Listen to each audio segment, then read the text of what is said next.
Halo semuanya, perkenalkan nama saya Krisantus Rinaldi Navano, NIM 2113010008, Program Studi Budidaya Perairan, Fakultas Kelautan dan Perikanan Universitas Nusa Cendana Kupang.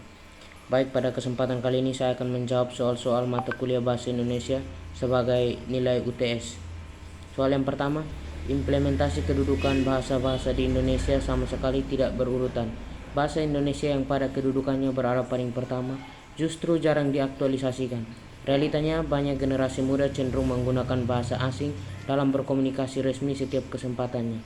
Misalnya sorry, on the way, toilet, insecure, feeling, dan lain-lain. Jika Anda adalah generasi muda yang menjunjung tinggi bahasa negara dan nasional kita, solusi apa yang Anda tawarkan agar kedudukan bahasa-bahasa di Indonesia benar diimplementasikan? Ya baik, solusi yang dapat saya tawarkan sebagai generasi muda yang menjunjung tinggi bahasa negara dan nasional kita yaitu: 1.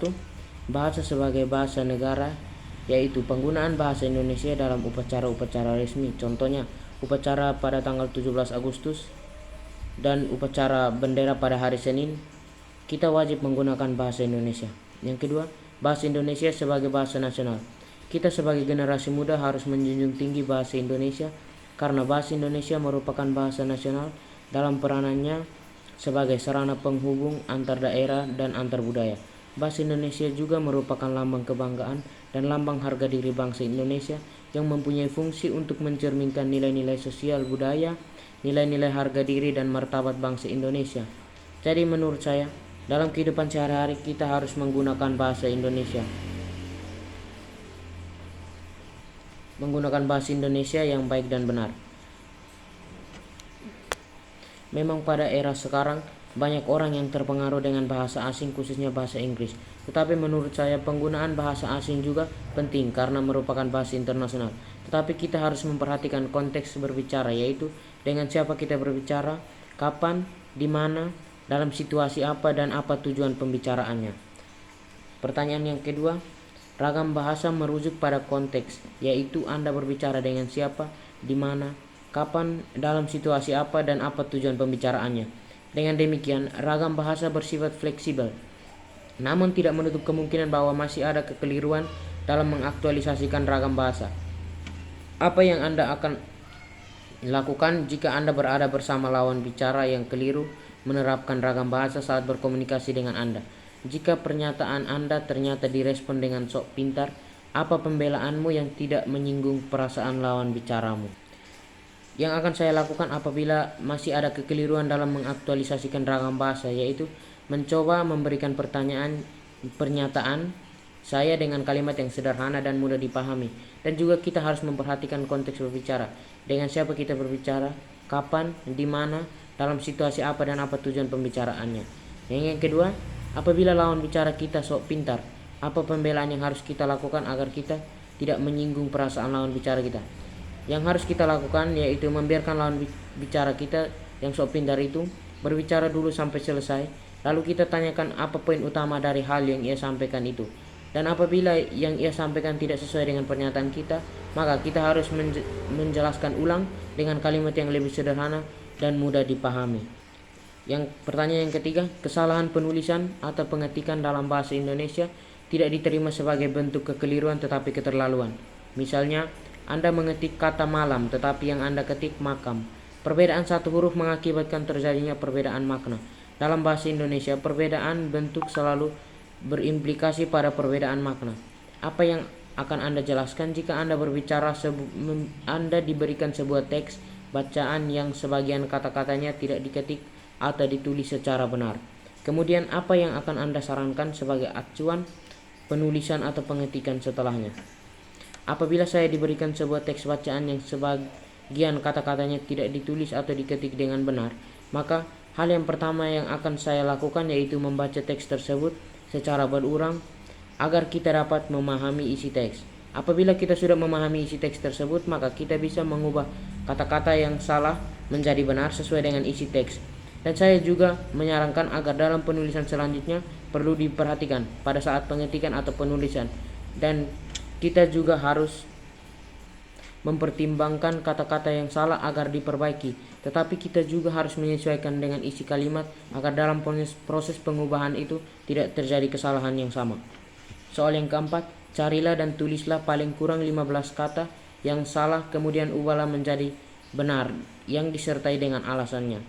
Setelahnya Anda memberikan penjelasan secara lengkap tentang 3 kaidah bentuk dan diksi, yaitu kebenaran, ketepatan, dan kelaziman. 15 kata yang baku dan yang tidak baku. Perlu diketahui bahwa kata baku biasanya dipakai pada lingkungan formal seperti sekolah, tempat kerja, instansi pemerintahan. Sedangkan kata tidak baku biasanya digunakan dalam kegiatan sehari-hari seperti berbicara dengan teman, chatting di sosial media, dan lain-lain. Kata yang tidak baku contohnya populer. Kata bakunya populer. Kata yang tidak baku berikutnya praktek. Kata bakunya praktik. Yang ketiga provinsi. Kata bakunya provinsi. Yang keempat rapot. Kata bakunya rapor. Yang kelima realita. Kata bakunya realitas. Yang keenam resiko. Kata bakunya risiko. Yang ketujuh kuatir. Kata bakunya kuatir. Kata U diganti dengan H. 8 kualitas ditulis KWALITAS diganti menjadi KUALITAS. Berikutnya juga seperti kuantitas. Kuantitas ditulis KWANTITAS, W-nya diganti menggunakan huruf U. Yang ke-10 lahat. Lahat ditulis LAHAT diganti menjadi LAHAD. Kata terakhir pada lahat yang menggunakan huruf T diganti menggunakan huruf D. Yang ke-11 lembab. Pada akhiran lembab yang kata yang tidak bakunya itu menggunakan huruf B, sedangkan kata bakunya menggunakan huruf P. Yang berikutnya lubang, lobang. Kata tidak bakunya lobang, sedangkan kata bakunya lubang. Kata huruf O diganti dengan huruf U. Yang ke-13 manajemen. Kata bakunya manajemen. Kata E pada manajemen diganti menjadi A, manajemen. 14 miliar. Miliar kata tidak bakunya ditulis MILYAR. Kata bakunya MILIAR. Yang ke-15 nafas ditulis NAFAS. Kata bakunya NAPAS. Berikutnya saya akan menjelaskan secara lengkap penjelasan tentang 3 kaidah bentuk dan diksi, kebenaran, ketepatan, dan kelaziman. Perlu kita ketahui bersama bahwa diksi merupakan pemilihan kata. Maksudnya, penulis memilih kata yang tepat untuk menyatakan sebuah kalimat. Salah satu permasalahan yang dialami penulis pemula adalah pemilihan kata yang tidak variatif dalam memproduksi sebuah tulisan. Pemilihan kata yang monoton tersebut menciptakan suasana membosankan dari sebuah tulisan. Terkadang penulis cenderung mengulang kata, padahal kata tersebut dapat digantikan dengan kata lain yang memiliki peran yang serupa. Pemilihan kata menjadi poin penting dalam penyusunan kalimat yang efektif. Ada 3 syarat dalam memilih kata, yaitu 1. Kebenaran, 2. Ketepatan, dan 3. Kelaziman. 1. Syarat kebenaran. Kata yang benar adalah kata yang mengikuti kaidah tata bahasa atau morfologi dan sintaksis. Yang kedua, syarat ketepatan. Kata yang tepat dikenali berdasarkan distribusi atau kelokasinya dengan kata di kiri dan kanannya. Yang ketiga, syarat kelaziman. Kata lazim adalah kata yang penggunaannya sudah diterima oleh umum. Misalnya penggunaan kata bersinonim. Soal yang terakhir, nomor 5. Carilah dan tulislah paling kurang 5 kalimat yang tidak efektif, kemudian ubahlah menjadi efektif yang disertai dengan penjelasannya. Kalimat yang pertama, kemarin Juan pergi ke mall. Kalimat tersebut efektif. Yang kedua, kemarin Juan di mall. Itu tidak efektif. Kalimat pertama itu efektif karena memiliki subjek atau Juan dan predikatnya pergi. Sedangkan kalimat kedua juga memiliki subjek yaitu Juan tetapi tidak memiliki predikat yang jelas. Kalimat yang kedua, Randy lahir pada tahun 1999. Itu kalimat efektif. Yang tidak efektif, Randy yang lahir pada tahun 1999. Kalimat pertama itu efektif karena kata yang tidak digunakan mendahului predikat. Kalimat kedua itu tidak efektif karena kata yang mendahului predikat.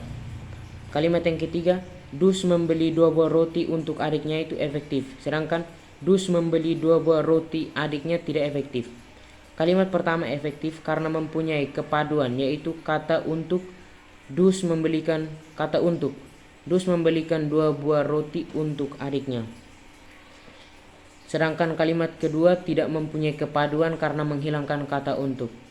Kalimat yang keempat, rapat itu dihadiri oleh beberapa anggota. Itu adalah kalimat efektif. Dan kalimat tidak efektifnya, rapat itu dihadiri oleh beberapa dari banyak orang saja. Kalimat pertama efektif karena tidak mengulang kata. Sedangkan kalimat kedua tidak efektif karena mengulang kata, yaitu menambahkan kata banyak. Kalimat yang kelima, saya naik tangga untuk memperbaiki atap rumah yang rusak. Itu adalah kalimat efektif. Sedangkan kalimat yang tidak efektif, saya menaiki tangga ke atas untuk memperbaiki atap rumah yang rusak. Kalimat pertama efektif karena tidak mengulang makna kata. Contohnya kata naik memiliki arti ke atas. Sedangkan kalimat kedua tidak efektif karena mengulang-ulang makna kata. Contohnya kata ke atas itu sebenarnya tidak perlu ditambahkan karena kata naik sendiri berarti ke atas. Sekian dari saya, terima kasih atas perhatiannya.